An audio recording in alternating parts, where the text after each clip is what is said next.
We have now come to a very important part of Dizigui, which is trustworthiness. The trustworthiness part is important because without it, all the rest will not be able to actualize. For the Chinese, this trust has what we call accessory components, which are very important because they make up the whole complete concept of trust. So for trust,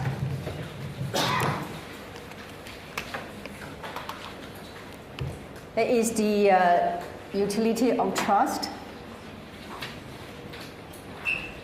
It has to be applied.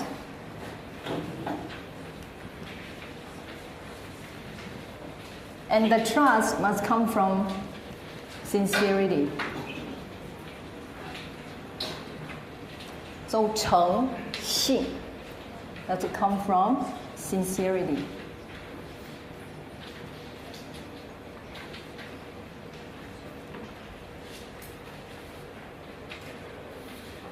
If you look at the word 信, trust itself, it's made up of actually two components. One is people, the other one is speech. That means our words is good enough to be trusted. When our words are good enough to be trusted, then only it becomes 信, trustworthy. And there is also the last important component called 义. This 义 is a bit hard to explain because normally we translate it as righteousness. But I think it's more appropriate here is rightness. What is worthy?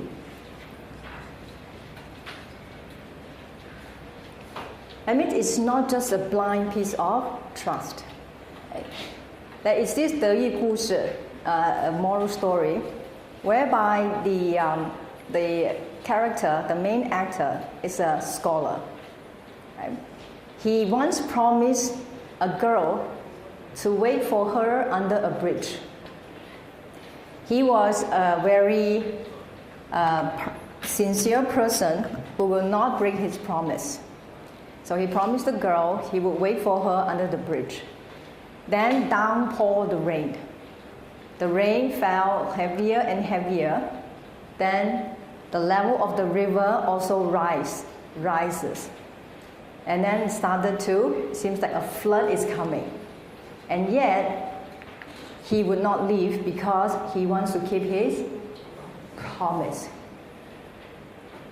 And as the level of the river rises, then it drowned him. So he was drowned. He was drowned because he had to keep his promise. But the girl never turned up.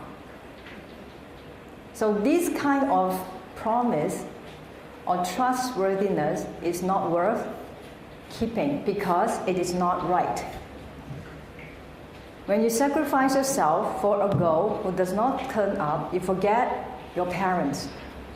You forget to take care of your jobs. You forget about your responsibility. So the blind trust without responsibility is a blind trust. It is a blind promise that you shouldn't keep. And if someone tempted you to steal, and out of a momentary of promise, you agree to go and steal the motorbike with him. Then you realize it was wrong to do it. Do you still want to keep your promise? No, you shouldn't keep your promise because it is not something right to do. And as we promise, we must make sure that it comes from the bottom of our heart. If it doesn't, then the promise will be hard to keep. When you get married, you make a vow. Remember that vow? In sickness or in health, in poor or in rich, I shall what? Remember? Something like, we shall honor each other until death do us apart. Okay, until death do us apart. Now, when you make that vow, make sure it has to come from the bottom of your heart. You don't say it just because it is part of the ceremony. Because everybody had to say it, so you said it. So after a few years, you decide not to keep the promise. Because it wasn't really deep down from your sincere self, you know marriage is a commitment.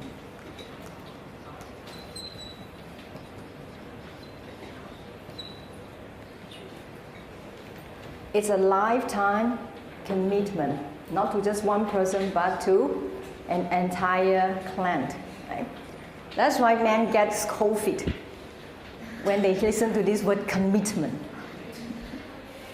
You have to be committed. Right? But they have no choice while they love you at that point, so they decide to tie the knot. Right? But this commitment has to mean something. Right? So in chapter 4, if you analyze verses 177 to 236, let's take out your text. You will find that it all embraces this concept here. So we said, well, yeah, but how to implement them? Because there are variations. Because we need not be able to apply everything in our lives.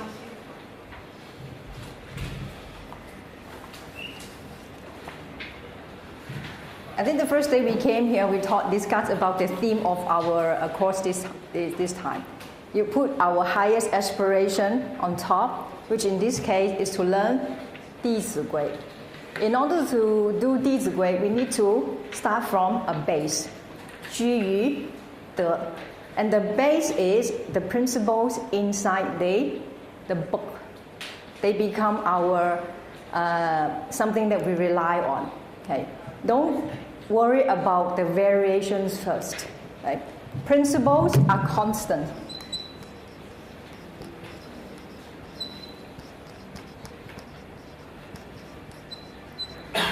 The constants are all the rules set out or all the guidance set out in the book. They're constants. The variations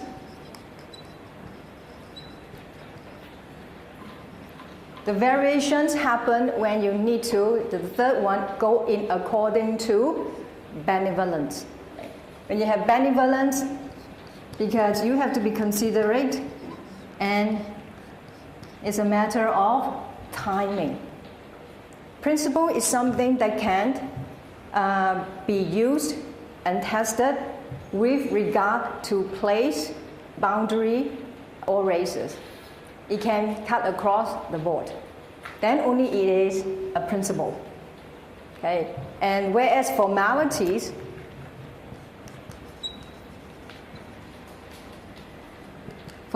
is something that can be changed. So the principle behind bowing is respectfulness. But the form can be changed and can be adapted according to different social contexts. Okay. So before we know the variations, before we consider all the others, the timing, the place, the customs, we must first know the principles. Because without knowing the principle and really practice the principle, we cannot use the variations. We will always get stuck. How to do it? In chapter 4, the first word they say, 凡出言, 信为先. And if you read the translation, it says, when we speak, honesty counts the most. Deceit and lies are unacceptable. Never mind about when you have to tell white lies. Because sometimes we have to tell white lies. But before you tell white lies, you must honor these first. Because otherwise, we'll be always telling white lies. Right? So honor our words first. Mean everything you say. Right? And then next, it's better to talk a little than chat too much. Tell the truth. Do not speak insincerely. I think this is a very good rule for us, especially ladies. we tend to talk a little bit too much. Right? Although this is the way we communicate, but this is something I think we can learn to control our speech. Right? Filter our speech first. Right? One of the things that we train ourselves here is actually write things down. When we write things down, we need to filter our thoughts. But when we just talk, we don't filter. And therefore, a simple thing will cost us half an hour just to tell the story. Right? So this is something we can train ourselves to talk less. 话说多不如少. See, the fortunate for you who are fortunate enough to be able to read in Chinese, it will be much easier because of the three words. So every time you want to go and chat and rambling, you remember this. 话说多不如少. Instead of chatting too much, look, the choice of word here is what? Talk too much or chat too much. It did not say speak. When we speak, we talk with deliberation.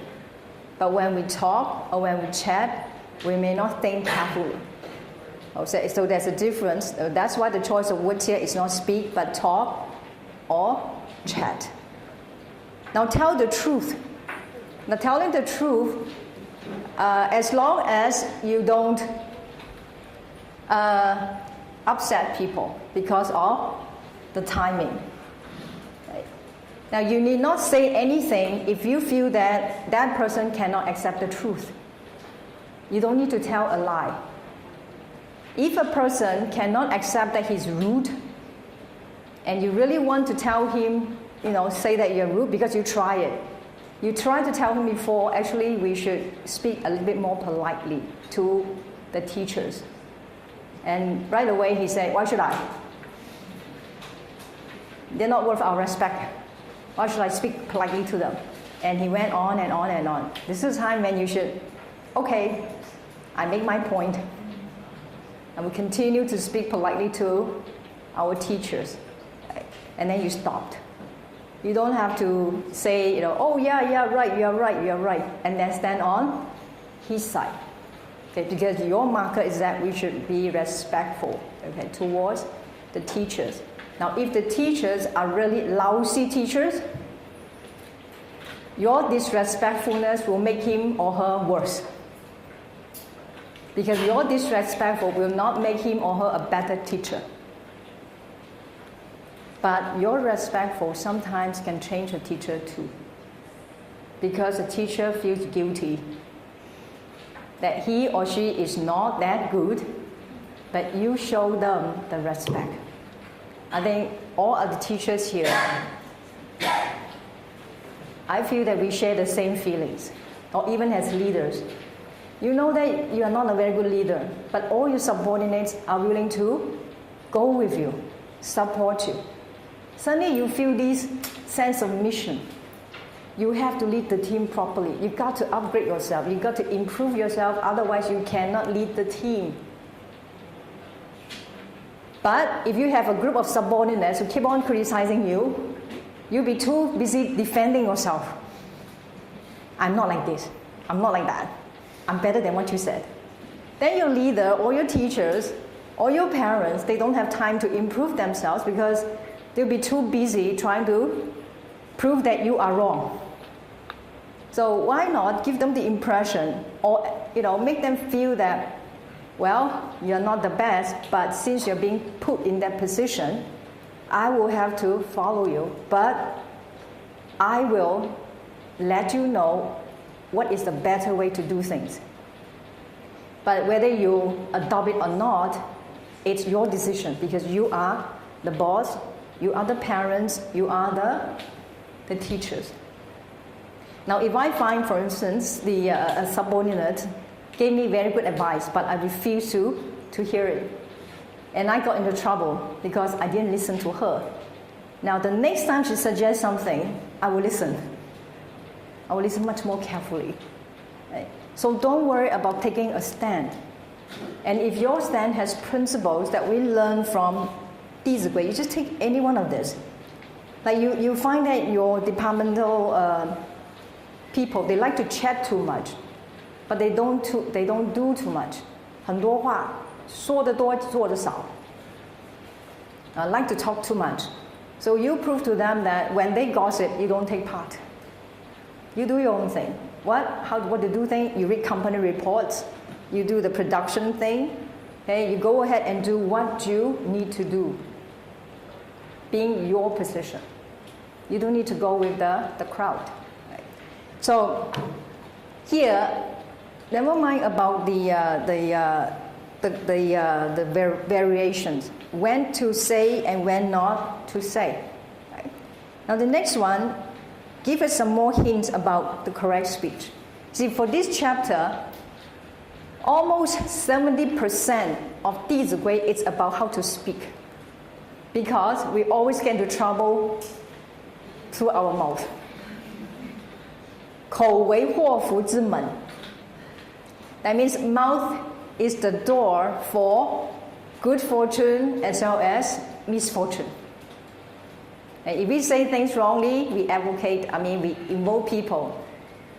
And then if we say something right, we have to build things up. Right? So it has to be very careful that we learn how to speak properly. So here in 185 to 188, it says cunning, deceptive speech, and foul language should never be used.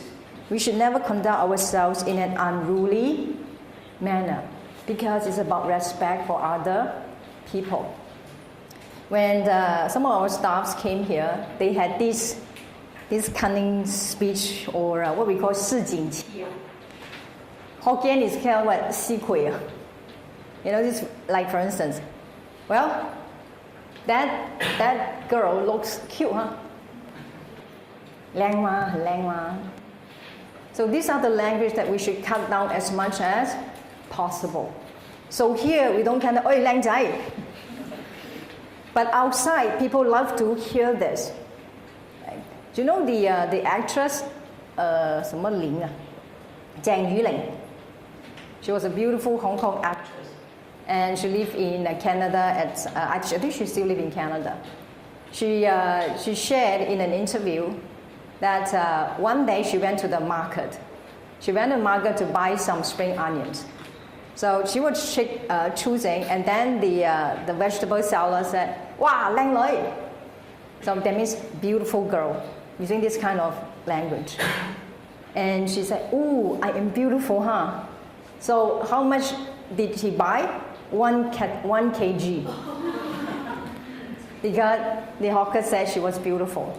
Right? And then as she turned around, she heard, "Hey, 靚女." Calling me back, huh? So she turned around. The hawker was calling Assam Aso. Another Aso, 靚女 also. So that she said it to everybody, huh?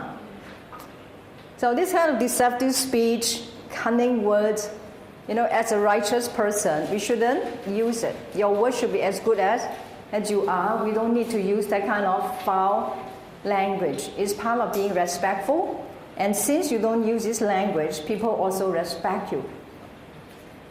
And 189 to 192, another very important point about being trustworthy.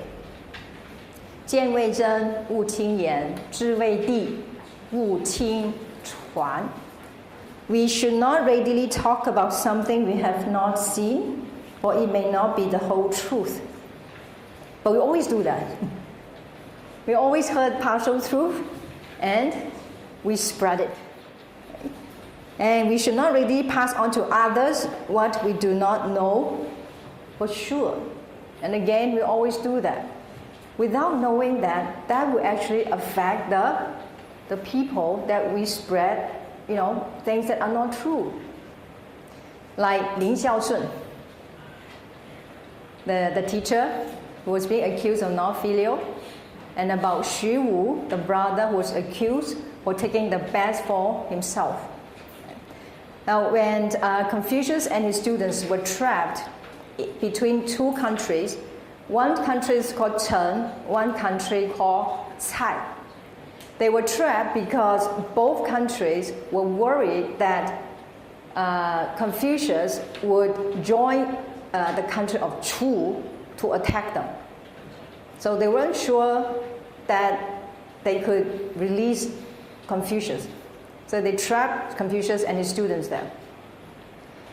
So after 5 days, some of them got sick, some of them got really hungry, and Zigong went out and got a bag of rice. So they came back, they gave to Yan Hui. Why Yan Hui? Because Yan Hui was the most trustworthy person among them all. So he gave, Confucius said, gave the bag of rice to Yan Hui and let him cook meal for us. So Yan Hui started to cook the rice. Because it was a hut, then the wind blew and a mud fell into the big bowl of rice. So he scooped it up, he didn't want to waste it, and he ate the piece of rice with the mud. Just at this point, Zigong passed by and saw it. So he went to Confucius and asked Confucius this. You see, these cultured people have a way of saying things. Not like us, We'll go and say, you know what, Confucius, dear teacher, I saw Yan Hui stealing. This is how we talk. But instead, he went to Confucius and asked him this. Dear teacher, would a virtuous person change its integrity in times of poverty? 君者穷者变其节乎? Confucius said, no, a Junzi will not change his integrity even at times of poverty. Then Zigong said, teacher, I saw Zigong ate the rice before he, pass it to you, which is irreverence. And Confucius, if it was us, would say, really? Let's go and check. Remember, our students love to give little reports to us. Our subordinates love to give us little reports about so and so. This is that. 真的吗？来. Now Confucius has his own way. They went to the kitchen. Confucius said to Yan Hui, what a blissful day it is. Because of our ancestors, we are able to get this piece of rice. So we should be very thankful. So the first bowl of rice should be served to our ancestors. And Yan Hui said, very sorry, teacher, because a piece of mud dropped into the rice, I scooped it up and I ate it.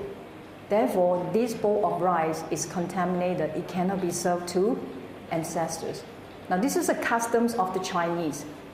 All the things that we serve to the deities, all the ancestors, must be what we call fresh and new. So before we serve ourselves, they must be served to the altar first. Right? So he said this. Confucius smiled. Okay, that's right. Then he and Zigong left. Now, if you were Zigong, don't you feel that if there's a hole, you should you should climb into it? Now, did Confucius scold Zigong? You say, 你真小人, 标准 petty man. You are a standard petty man. Yan Hui is not somebody you say he is, How could he change himself in times of poverty? He would never do such a thing like that. He didn't have to do that. Very good. And they left. Then Zigong right away, of course, blushed. The other things we should learn. In Analects, in 论语, the book called 论语,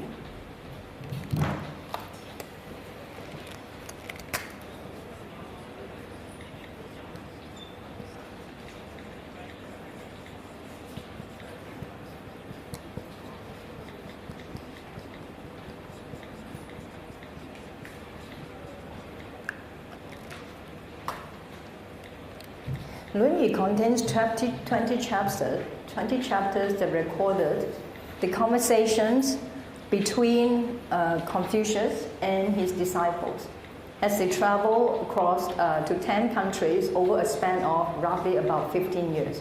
So in there are a lot of conversations and about the approaches, about the right speech and how Confucius handled different situations.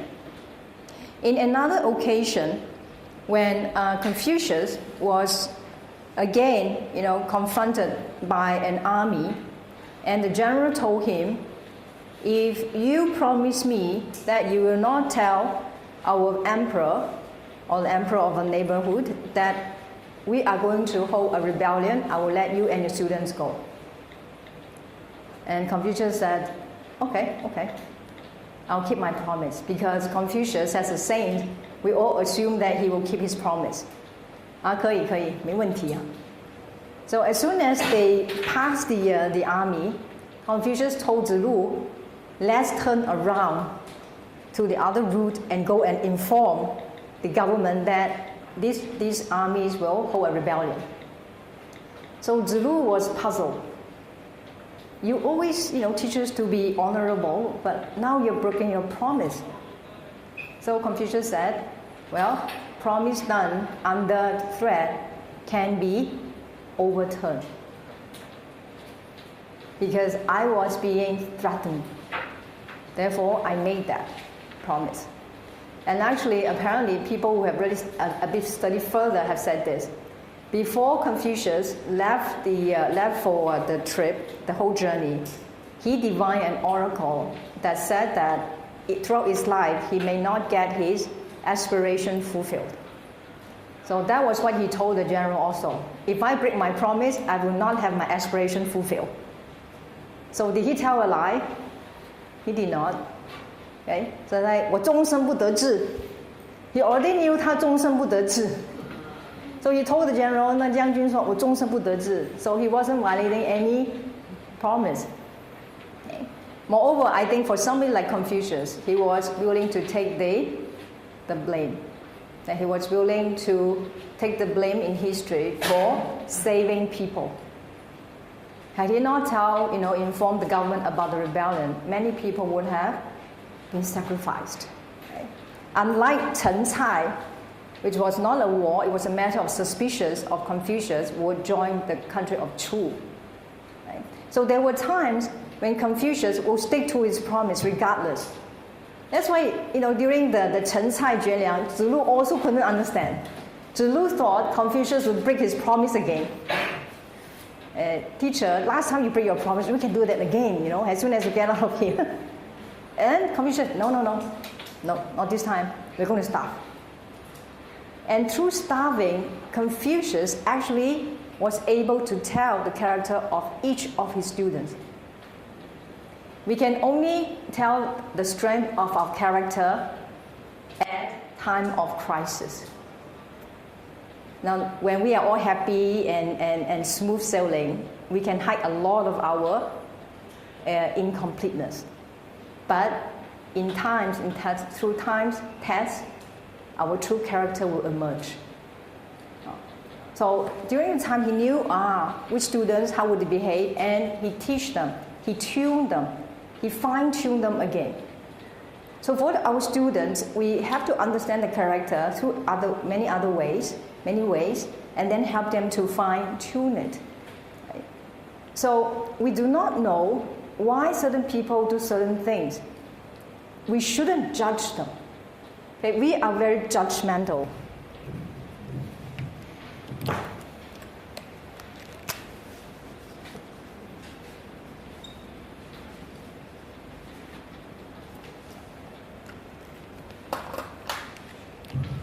I think the British will do it with an E. The American get rid of the E. Okay? So we are very judgmental. So these rules here trying to remind us not to be judgmental. We should not judge something just because we happen to see something or happen to hear something. We should go deeper into it and study the cause behind it. And 193 to 196 is cautions us not to make any simple promises that we cannot keep. 是非贻误轻诺. Because if we simply make promises that we cannot keep, if we go ahead with the promise, we will trouble a lot of people. Just like the scholar, if he go ahead and make the promise, he will actually what? Cause a lot of pain for his parents. But if he doesn't make the promise, he will feel guilty because he feels that he might betray the girl. Right? So there are, in 2005, I was asked to go to Tangci to study with teacher Chai. But it was a very short notice. And I suddenly, these words, 是非遗勿轻诺,苟轻诺进退错, pops up in my mind. I feel that I cannot just drop everything in 2 days' time and fly to China. So I turned down the request politely. Right? So over here, we lead a group of teachers and our associates to learn Dizigui by following teacher Chai's disc. Okay? And I think we did well. But had I just dropped everything, just so that I could go and follow teacher Chai at that time, it wouldn't be appropriate. So now thinking back, I have not made the wrong choice.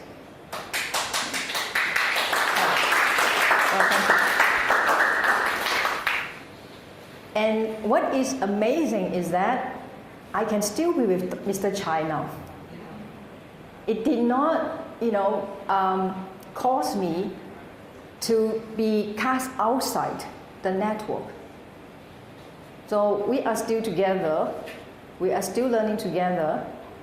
And in fact, I have not missed anything. So when you get a principle, that thing will come up in your mind at times. That thing will come up very naturally. So at Dizigui, we have to pay.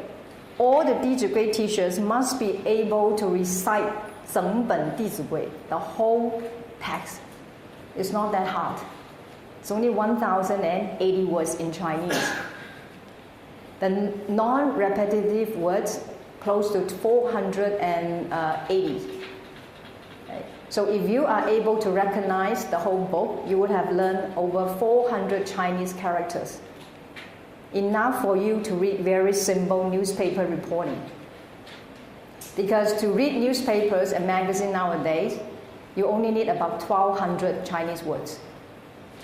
That will be enough for you to read newspapers and magazines because they are not that literally, adapted. Right? So here, don't simply make promises that you cannot keep because if you go ahead, you will leave, let's say, a lot of people behind. And if you don't go ahead, then you break your promise. Right? So this is a very important rule that we actually should remember. Then next, when speaking, say each word unhurriedly, clearly, and correctly. Do not mumble or talk too fast. The great thing about Dizigui is it starts with very simple things, but things that are important to us. So if we can speak slowly, we can save a lot of time, we can save a lot of hassles, and we get things done. So very simple advice, but something that is very useful. We once tell the group leader that the venue has changed. So we said, okay, all group leaders, please inform your group members that the venue has changed to the classroom in another building. So this group leader, she was a little bit excited. She went and I heard her. Now the classroom has now changed to the next building, and the next time we move from this building, then we have to move to that building at 1:45. And the members couldn't really tell what she said, so they said, huh? The next guy has changed from this venue to the next venue. The venue is going to be started. We all have to be at 1:45. So they said, excuse me, what did you say again? Something about 1:45, about the other building. I said the venue has changed to another building, and next we have to be here at 1:45. Oh. So she had to say 3 times. Had she started, ladies and gentlemen, we have been just informed that the venue has changed from 仁爱课室 to 中心课室, and we have to gather here at 1:45. And then your members will tell you, thank you, instead of have to repeat it 3 times. Okay? Very simple, very practical advice. Oh yeah, especially when you are a manager, you or a teacher, you are always hurry, right? And we speak very fast. You ever pause a minute and ask yourself, maybe my students do not understand what I was asking them? People really heard different things, Now the other day, I asked the staff, how many extra seats do you need to arrange? What went through his mind was, how many seats altogether will be needed? So I asked, how many more seats? He said, oh, I was told that I have to arrange altogether 60 seats. Because I knew that there were already chairs in the classroom. I just need to know how many more extra chairs do they need. I did not ask the total number of chairs in the classroom that he had to set up. Now, if I were uptight, I would say, I did not ask you how many chairs, I asked you how many more chairs. But it's clearer in English. In Chinese, sometimes it's not that clear. Now, this is Chinese, okay? 请问你还需要多少张椅子? How many chairs do you need? And then 他说，主任说要安排60张椅子。主任 said have to arrange 60 chairs. Okay, so you got to slow down again. Another time I said, okay, you know how to arrange the seats, and I don't want to probe anymore. No point of, hey, you misunderstood me again. Because the Chinese are very similar. Right? So talk things slowly, okay, and clearly. When some people like to gossip and comment about the faults or good points of others, 比说长，此说短. But if something does not concern us, we should not get involved. Now this pops up, when I talk to the staff and he say, I need 60 seats. And because I feel that actually it's not me who had to handle the arrangement of the class. As long as he knows, because he got the instruction from his superior, then that's enough. I don't need to reprimand him, you don't understand my question. Okay? So, 此说长，彼说短. I would always like to comment about, the rights of others, the wrong of others. It's actually quite a waste of our time. Okay? So don't do that too much. And when we see the goodness of others, we should encourage ourselves to learn from them. Even if we are far behind them, gradually we will achieve as they have. I find the ancient sages very kind. They are never said that you were not able to do this. So they say, okay, you learn from those who are more capable than you. You may be very far from them, but it's okay. One day, as long as you go towards that direction, you'll be able to be just like them. Okay?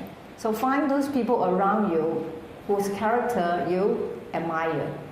And then you try to imitate and learn from them. So you don't have to worry about that. Right?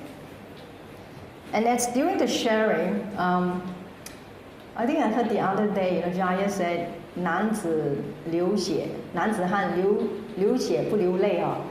It means a true man, a manly man will shed blood but will not cry. It's okay to cry, right? I mean, I think Genpun, you cried when you watch 天天好日嘛, but you know how he cried now? After all his roommates have gone out. Then the part about drinking the tea, they had a lot of chili spice in it. He said at that point he tak boleh tahan anymore. And the tears just, but then he added, he said, thank goodness my roommates were outside. Which means that he still feel not comfortable. A man crying. But it's okay. If you feel like crying, then you cry. Okay? And that's why the part about 跪 那个三跪九叩首 as the bowing, the ritual of bowing to our parents. And also washing the feet. It does wonders to men. 男子膝下有黄金 It means there are gold underneath a man's knees. One should not easily bow. One should not easily bend the knees. The principle of 中林独中啊，这个what's his name again? 中林独中的校长哦。Anyway, he was tossing and turning because he said to himself, every time I attend the Dizigui class, the very nice teacher would ask him, have you done the bowing part? You know, your teachers, trying to do it, and all the parents here, almost all of them have done it. 校长，你做了吗? So he felt very bad that he couldn't do it. He said, okay, I must determine I will do it, and I will lead my wife and my children to do it. So he said, I practice on the bed. So he practiced on the bed on how to 三跪九叩首. Was this demonstrated before, Mr. Lee? Had this been demonstrated on how to do it? 三跪啊? Do you want to demo it? Because Robin has gone for some errands. And he was tossing and turning. He said because he got injured, he was a triathlon. So he got injured with his knees. He said, 我这么大的男人哦，从来没有跪过的。I have never bowed to anyone. I don't bow to me, bow to me. Yeah, just on the side. We'll do towards that side, okay? So, no, like, just facing the okay. Okay, now, 第一跪，第一拜。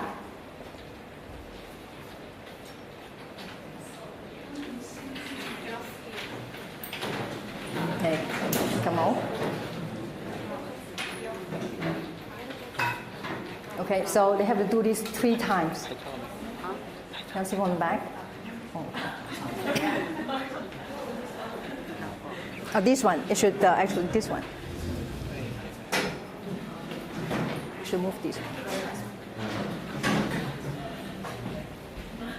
这里还要3叩首，3叩首，一跪3叩首，那个手，叩头。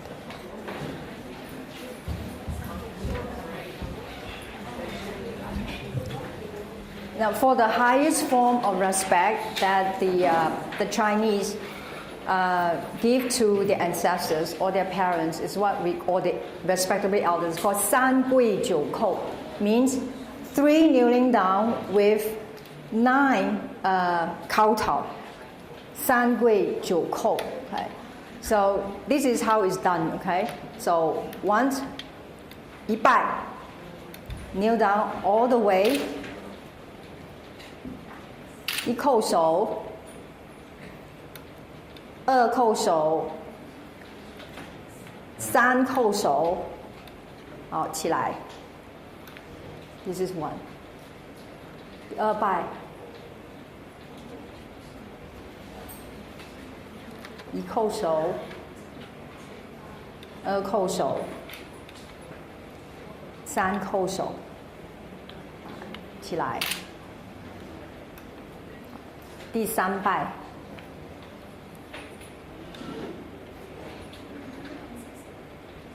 一叩首，2叩首，3叩首，好，起来。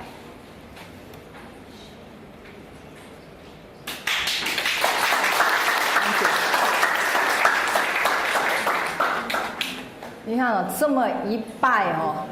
He was practicing on the bed because he said, "Oi, he's a big man. Actually, he's very tall and very stout." 吴伟成校长 you see, with that bow, the memory comes back. 吴伟成校长 he said, "I'm a big man. 我从来没有跟任何人下跪过。这个弟子规真的有点麻烦，要我这样来跪。" So he said, but 不行，我一定要做，每个人都做了差不多。So he practiced and turned, practiced on the bed. He worked out enough courage and brought his whole family, one son, one daughter, and his wife. But father didn't want to father didn't want to accept it. Father was very shy. So the mother did it first. They did it to the mother first. 他说他这么一拜下去他感觉就不一样。他终于可以拜下去。他说他一拜啊，哇，他母亲就哭了。那他自己也哭了。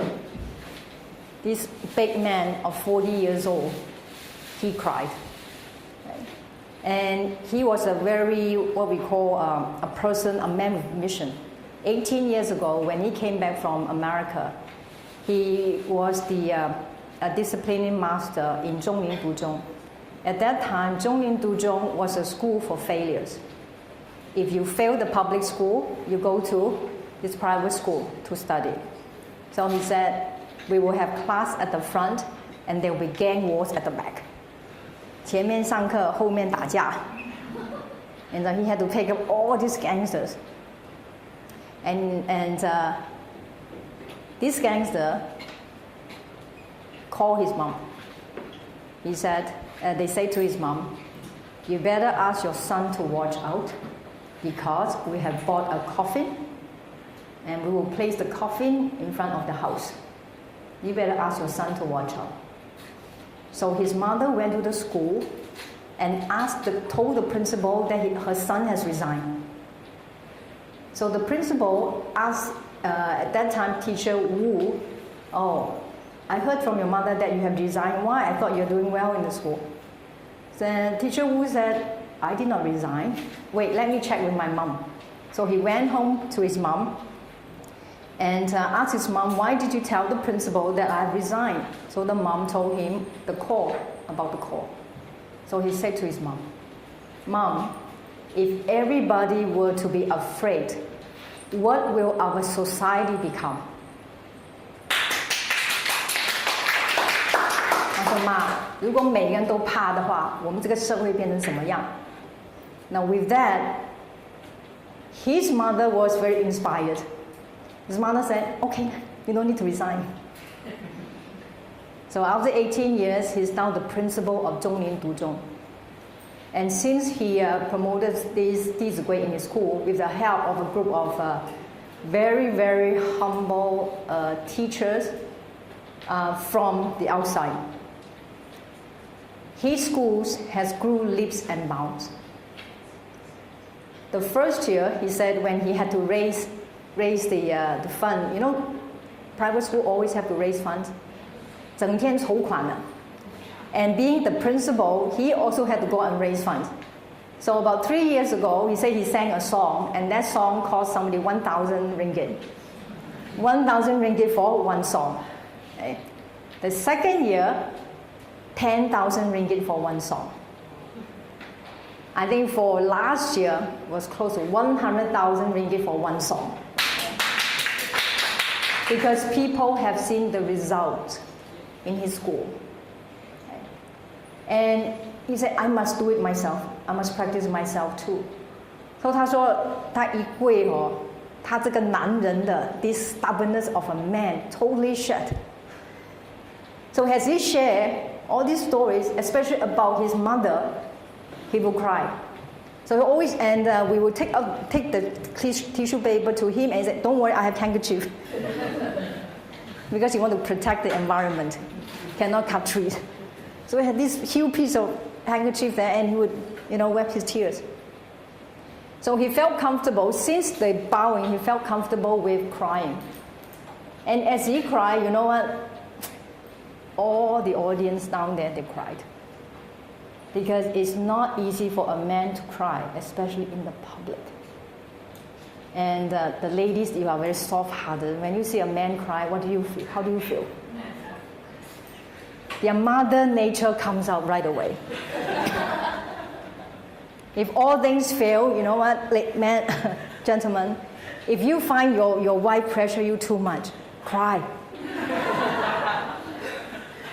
Right away, they will feel bad. But if you say, hey, I'm a manly man, how can I cry? You should respect me. You try. 你压得我气都喘不过来了 I can't even breathe. Right away, just like a little boy, as if you're a little boy, I am so sorry, honey. I didn't know that you feel so bad. You try it, okay? But you have to start with that first bow because it is not easy. And the one woman I think you can do that to begin with is your mother. She deserves it. Okay? And how about his father? His father went to the toilet, locked himself. So he said, it's okay. Then it's okay, until you're ready. Yes, Elizabeth. I have this, I think I mentioned to my mom, but because she told me that in our side, it's cannot 不可以随便拜。他们是讲说如果因为那个时候我妈妈要做寿嘛，然后我姑妈是说要我们子孙拜寿嘛但我妈妈就不同意，她就说不可以随便拜，如果没有好像做官这种好像会折寿这样，所以她不给拜。Okay, yes, there are sayings about that. Okay, that means just to roughly translate what Elizabeth said. To some older Chinese, they believe that if you are not a high officer, or a government, or an important person, you don't have enough what we call the good fortune or the merit within you to receive this big, huge respect. Right? Yeah. This is a very good opportunity to give them some sort of lessons. Not lessons, but sharing. Okay? We should tell our parents, you deserve every single piece of our respect. The Guan, the so-called the High Minister, they have not done what you have given us. And you deserve this. When we pay respects and take care of our parents, it is called 种恩田. 恩田 means you are plowing the field of appreciation. You are actually plowing the seeds and you will harvest because of their great merit. 父母恩重难报啊. So one day the Sakya Muni Buddha, he was taking a group of students with him, and they saw two heaps of ashes. One heap of ash was white, and one heap of ash was gray. So the Buddha asked the students, which group do you think belonged to a woman? Which group do you think belonged to the woman? The gray. So why the gray? The gray because the woman, as she nurtures the baby, she has burned more calcium. She has to provide nutrition for the children. The consequences of that sacrifice, of that giving, cause her bones to be more fragile, to be more brittle. And therefore, their ash is grayish. Now that is a huge merit. And being so dangerous, and the 10 months that they have to endure, who could have these merits bigger than our mother or our father, who has to be so busy to go out to make ends meet to support the family? And if we say we cannot bow to these two venerable elders, it's not what we call not the correct thinking. Because perhaps our parents in that case were brought up by a culture of authority, that you should only, respect the authority and higher up. And you should not respect, towards your own parents. But no, our parents are very important, and they certainly deserve our bowing. It's for the Chinese. Okay? That's why the Confucius put so much emphasis on this aspect. Okay? Now, this is what we call a ritual that can help us. There are many ways to help us, but this is certainly a good way. Like for instance, if you ask me to kneel down, it's not easy. I'm just as arrogant as Wayne has a lot of people. But I said to myself, well, since I'm the head teacher, I must bow. So my mother was actually already around 82, 83 at that time. So I went home, I asked my mom to sit down, and I said to Mom, please sit properly. Right? He said, why? He knew that as soon as I say things like that, I'm up to no good.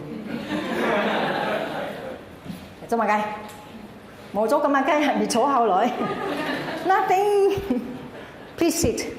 And I had a box of Kleenex beside her. Why? Because I have heard from a lot of teachers through their sharing that the mother will cry.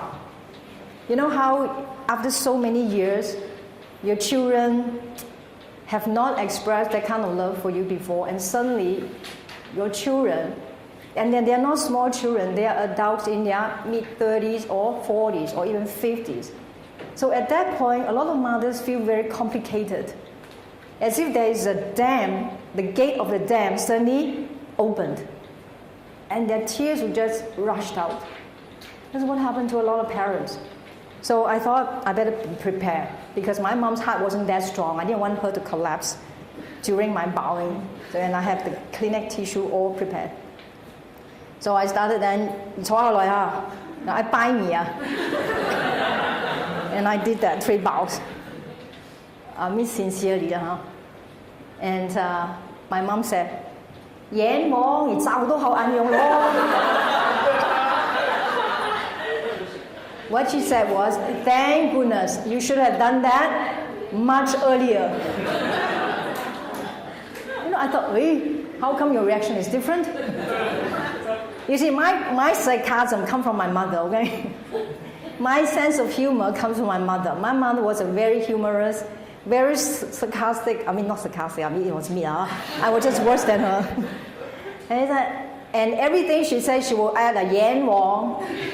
Yan wong means you accused me, okay? So we must yan wong her for many years, because that was her favorite saying when she opens any sentence. Yan wong, 你做乜眼用啊? Yan wong, 你做乜眼燒啊? Why are you so thin? Why are you, not eating? And yan wong, 你瘦都好眼用咯. You should have done this much earlier. And suddenly I feel that our bond get even closer. Okay, I didn't feel that uptight. Hey, actually, this bow is not as bad as I thought. So bowing and being humble, humility, become much easier. Okay? So it's just one way, including the feet. Washing the feet up. Okay? And that's the principle. It will work for most people, but there are timings, and there are times you need to do the explanation. And Dr. Amil, the chairman of the Interfaith of Malaysia, he said that actually he was quite surprised that one day his children actually bowed and kissed his feet. They are Muslims. And he said, I was so humble by this. So he too would do the same thing. And when an Indian couple's married, they have to kiss the feet of their parents to show their utmost respect. Okay, so it wasn't just something that, only people about to die or people who are in high superior seats should receive this. Okay? So try it. If you think the time is right, try it. I think Jason had tried before. So if there are time, tonight discussion, you can ask Jason to share a little bit about his feeling. We noticed that the principal wood, it changed him. He became a lot more sensitive. In fact, he cried so easily that, it makes you just cry with him. This big man who would shed a tear as soon as he talks about his mother. As soon as he talks about children. I think there was a news about a group of dragon boat team players whose boat overturned. 中明, 他是国中嘛, but he was in 读中. When he heard this news, he cried. They weren't even his students, he cried. And he made a slide presentation about how they couldn't do anything, and how they were very sad for the families. They had to console. And in fact, when he did the presentation, as the slides was rolling, with those young faces, okay? And now the younger brother said that I would do my best, to take care of my parents. As the slides were rolling, we saw him with tears. This big man suddenly become a very sensitive individual. And that's why the awards that Zhongming Duzhong is getting is increasing leaps and bounds. And the students have been grown and grown and grown. Now it's close to 1,000 students. And they had to start to build, thinking about planning to build new dormitories, new classrooms for Zhongming Duzhong. All because started this Dizigui and went his Bao. Okay? So it does work for some people about the principle. So when we see the goodness of others, we should encourage ourselves to learn from them. Okay? But when we see the so-called the faults of others, we should reflect on ourselves. 见人恶即内省. If we have the same mistakes, we correct it. But if we don't, we should remind ourselves not to make the mistakes. How about at times when your morals, knowledge, and skill are not as good as those of others? Well, encourage ourselves to try harder. Do not give up. If the clothes we wear and the food we eat are not as good as what others have, do not feel sad. See, in order to be sincere and think in a righteous way, the book called 大学, it's not university, by the way. There is a classic called 大学, the great learning.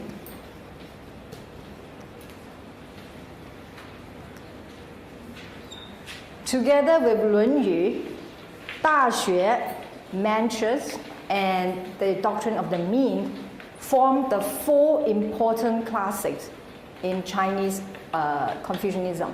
Okay? So the other one is 论语, then 中庸,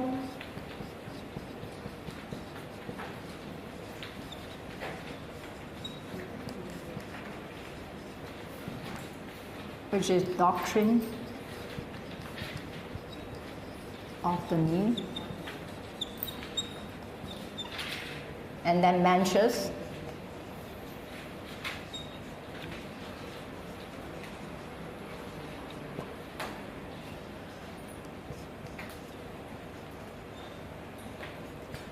Mengzi or Mencius, better known to the Westerners, Mencius.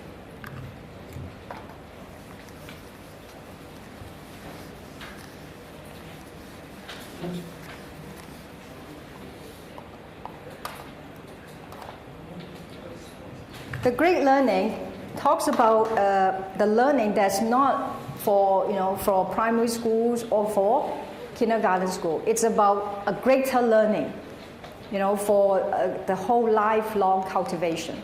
So it talks about 大学之道在明明德，在亲民，在止于至善. Which means that when we have to cultivate ourselves, we have to start with 格物.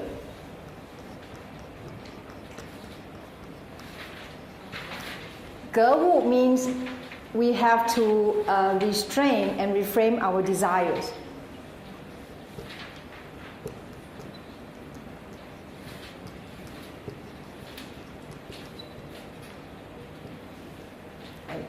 Gewu, 致知.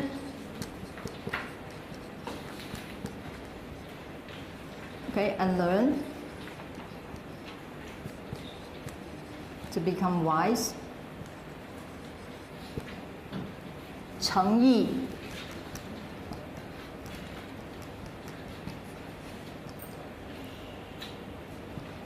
to be honest and sincere. Now, 诚 is something we express on the inside. Yi is something that is inside. So what is inside of us corresponds to what is outside of us, becomes Cheng Yi. Okay, it's a true honesty. It's a true, sincere honesty. 诚意正心. We write our mind.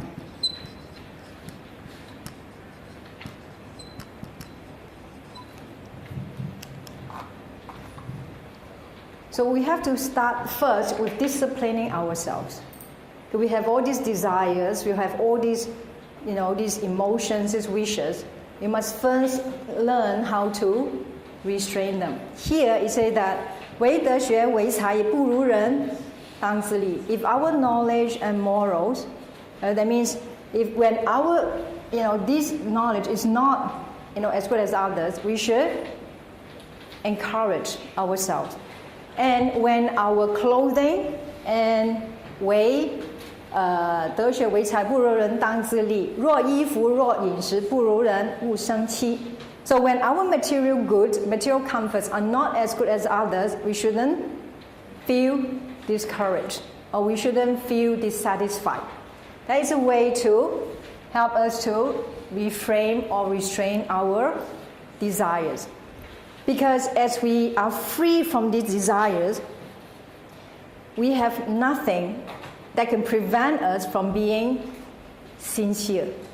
人家说为了五斗米折腰 I mean sometimes because we want to get something, we compromise. So here you say that material goods, or even knowledge-wise, we don't compromise our integrity just to get them, but encourage ourselves and don't get discouraged when we are not as good as others. And how do we do this? When we hear criticism, we should be happy about it. Right? And when we hear praise, we should actually be a little more alert. Okay, thank you for the encouragement, but I will be even more alert. Okay? If criticism makes us angry and compliments make us happy, we will attract bad company while good friends will leave us. We will not be able to achieve this. 格物致知诚意正心, because we are shrouded in the illusion that we are good.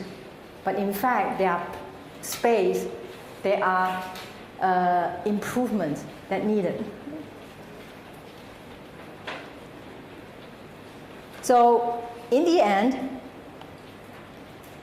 if we accidentally make a mistake, it is only an error. But if we do it on purpose, it is definitely wrong. So there is a difference between 错和恶. We all make mistakes. Okay? But if we make it without any sort of we have no intention of making it, it's just a fault. So we forgive people because a lot of people make mistakes without them being aware of it. So forgive others. Okay? As long as we can correct our faults, when the Dizigui was being compiled, the fingers are never pointing at others. That's why when the text is translated, we have to use we instead of you. That if you correct your mistakes and do not repeat them, then they will cease. If you try to cover them up, you will be doubly wrong. But we use we. Why? Yes, it's how we ourselves. We and you are one. By pointing my finger at you, I'm actually pointing my finger at myself also. So we are actually one. Right? So if we can correct our fault, if we can forgive ourselves, which we do all the time, why can't we forgive others?